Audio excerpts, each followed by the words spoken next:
A gente sabe hoje com os dados e estudos que as empresas que trabalham a cultura organizacional, os seus valores, em que as pessoas também se sintam ouvidas, são empresas que conseguem ter mais resultado. Muitos estudos hoje mostram isso.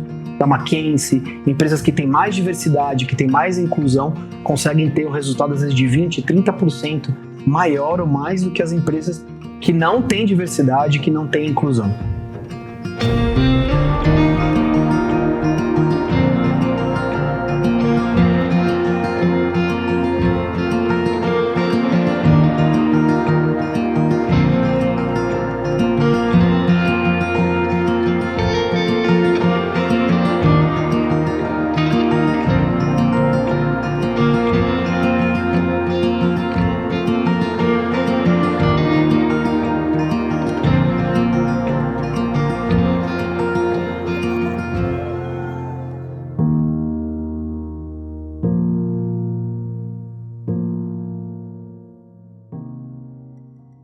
Quem é você? Eu sou o Anderson Antônio Fernandes. Eu trabalho com mentoria, treinamento corporativo, palestra e consultoria para as grandes empresas. Eu comecei a minha carreira há muito tempo atrás. Eu tinha 19, 20 anos no Pinheiro Neto, que é um dos maiores escritórios de advocacia do Brasil. Eu trabalhei lá mais ou menos 8 anos. Aí eu ganhei uma bolsa para fazer um mestrado em Londres, na London School of Economics. E meu mestrado foi em resolução de conflitos. A gente tem conflito o tempo inteiro. Então foi algo que me ajudou muito pessoalmente e profissionalmente. E eu acabei ficando lá, era para ficar 1 ano em Londres, acabei ficando 3 anos. Trabalhei no escritório de direito internacional. Depois fui para Portugal, fiquei 1 ano lá no Vieira de Almeida, que é também um dos maiores escritórios de Portugal. E eu voltei para o Brasil. E eu fiz uma mudança. Eu saí desse mundo de dentro do escritório, que é super importante, porque eu atendia grandes empresas, né? Então, como advogado, era advogado da Microsoft, Embraer, grandes empresas, mas eu fui para o outro lado.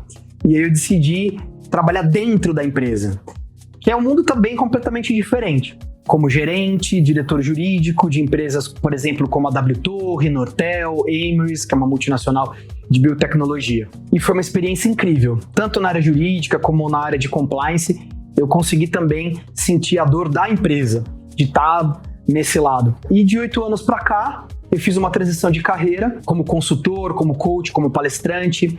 Fiz várias formações em cultura organizacional e eu acredito que esse é o meu grande propósito, poder juntar.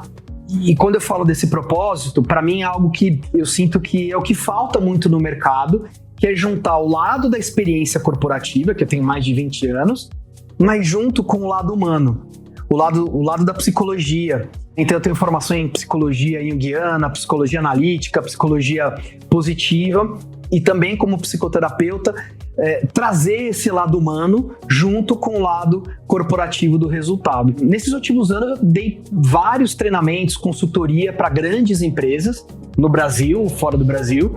Eu já dei treinamento também na Europa, na América Latina, para empresas como Bradesco, Banco do Brasil, Votorantim, Globo. Fora do Brasil, por exemplo, multinacionais como a Mentos, Nestlé, Whirlpool. E eu acredito que algo que eu me conecto muito com as empresas e com os líderes, liderados e com as equipes no geral, é porque eu sentei na cadeira deles. Eu tava lá no dia a dia, eu sei a dor, eu sei das dificuldades que eles enfrentam, então eu acredito que isso também me ajuda muito. São 20 anos de trabalho, né, muito duro para estar lá, e eu sei das dificuldades, eu sei ali, né, muito do que eles passam, dos desafios que eles enfrentam, da pressão, do estresse. Eu tava ali. Então não é só um simples consultor, eu realmente entro, visto a camisa, eu mergulho junto com eles para fazer esse trabalho. Eu acredito que tem várias dores. Talvez a principal dor realmente é você encontrar um equilíbrio entre o resultado e a qualidade de vida dos colaboradores. E aí existem muitas empresas que focam muito no resultado, e que é importante, porque a empresa precisa dar resultado. Por outro lado, você vê cada vez mais pessoas com burnout, estresse, transtorno de ansiedade, de depressão. E as pessoas, quando começam a ter esse impacto na saúde mental, elas não vão dar esse resultado. E aí a empresa fica nesse dilema.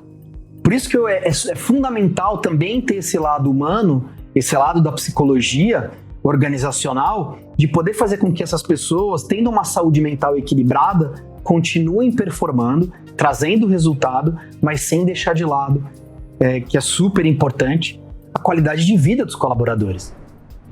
Eu acredito muito, claro que a minha experiência ajuda muito, né? Como eu falei, mais de 20 anos trabalhando na área corporativa, dentro das empresas, e nesses últimos anos, 8 anos ali como consultor. Então eu já vi de tudo dentro das empresas.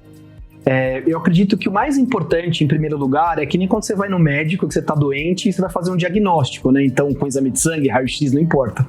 Então é como se eu fosse fazer um raio-x da empresa, fazer um mapeamento, né, da cultura da empresa, entender as dificuldades, os gargalos, as crises, problemas de investimento, os obstáculos que as pessoas e as empresas estão enfrentando. Então, em primeiro lugar, esse mapeamento. E depois, junto com a liderança, apresentar propostas que vão desde um trabalho de coaching individual, de mentoria, fazer um trabalho tanto de testes que a gente faz lá dentro, montar grupos de cultura para que as pessoas possam, dentro ali, montando equipes, né, ou squads autossuficientes para que eles possam também resolver as questões independentemente de mim. Então eu vou ali trazer uma solução para a cultura organizacional, para um problema, mas criando apoios, que a gente chama de grupos de cultura, para que possam também trazer as soluções, né, em que todas as áreas possam ser ouvidas, né, desde ali do chão de fábrica, né, desde um estagiário até realmente um diretor, para que essa conexão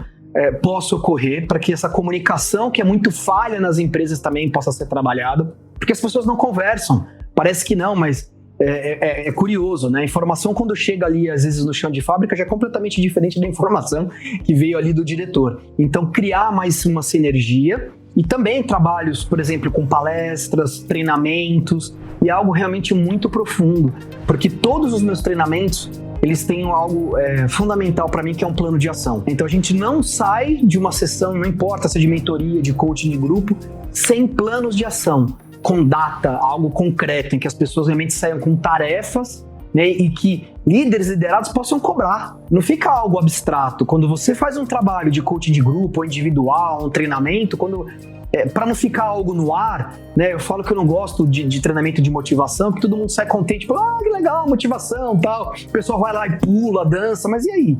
O que você traz de resultado, de mudança comportamental, de atitude? E é por isso que o plano de ação é fundamental. Então a gente, de fato, ali sai em todas as sessões com plano de ação, que eu falo que é como se fosse um contrato de 3 pontas. O RH, o líder, o liderado, as equipes, com um objetivo claro, com metas definidas e com prazo definido.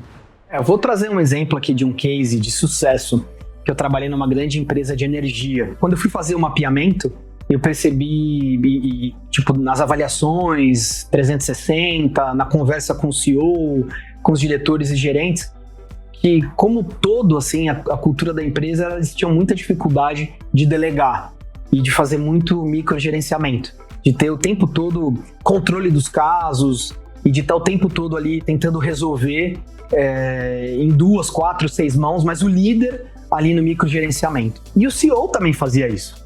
E o trabalho que eu fiz com ele, o resultado foi incrível, foi porque ele acabava cascateando essa cultura. Ele não delegava e o resto também não delegava. E aí o trabalho que nós fizemos da importância de que ele, com toda a capacidade e conhecimento que ele tinha, de poder ir mais pro estratégico, né, e sair desse operacional. Então a gente fez um trabalho de coaching de grupo, de coaching individual com ele, e rapidamente ele foi percebendo, claro que é um processo, mas a equipe dele, principalmente a equipe direta, começou a ter mais autonomia. Ele também começou a sair dessa sobrecarga, porque ele não precisava o tempo inteiro estar ali no microgerenciamento. Então a equipe foi tendo mais autonomia, foi amadurecendo, e o líder começou a ter mais tempo para esse estratégico que é tão importante. Então ele começou a trazer mais clientes, ele começou a perceber algumas questões que eram essenciais, porque ele começou a ter mais tempo para promover algumas mudanças fundamentais dentro da empresa, e a própria equipe também foi amadurecendo e também, tendo mais autonomia, começou a trazer mais resultado. E aí foi incrível, porque em 1 ano de trabalho, a empresa conseguiu ter mais ou menos um aumento de receita de 13%, né, em relação ao ano anterior. E depois a gente teve um aumento de 17%. Então é algo super importante. de um dos elementos aqui de liderança e que a gente conseguiu implementar olhando para essa cultura organizacional, olhando para o mapeamento e trazendo as soluções que efetivamente a empresa precisa, né? A gente precisa, sem o mapeamento eu não consigo entender qual é a dificuldade, a dor da empresa para poder trazer uma solução. O meu propósito é trabalhar nas duas frentes, tanto na parte de treinamento de grupo, de consultoria de grupo, mas também o trabalho individual. Então, por exemplo, na área de grupos, é claro, treinamentos, palestras, fazer um mapeamento da cultura, fazer um trabalho da empresa em si, mas de fato também fazendo um trabalho muito conectado com as equipes. Mas tem o trabalho individual também. E eu também, como psicoterapeuta, muitas vezes vou ali para dar um suporte ou até mentoria, seja na área de psicoterapia ou de mentoria, para ajudar individualmente também esses líderes, liderados, também com a minha experiência de resolução de conflitos, né, trazer ferramentas para que as pessoas possam conseguir ter mais autonomia e resolver os seus problemas do dia a dia. Se você gostou desse conteúdo, deixa um like, segue meu perfil e comente. Vamos conversar, vamos discutir, traga suas ideias, vai ser um prazer estar com você.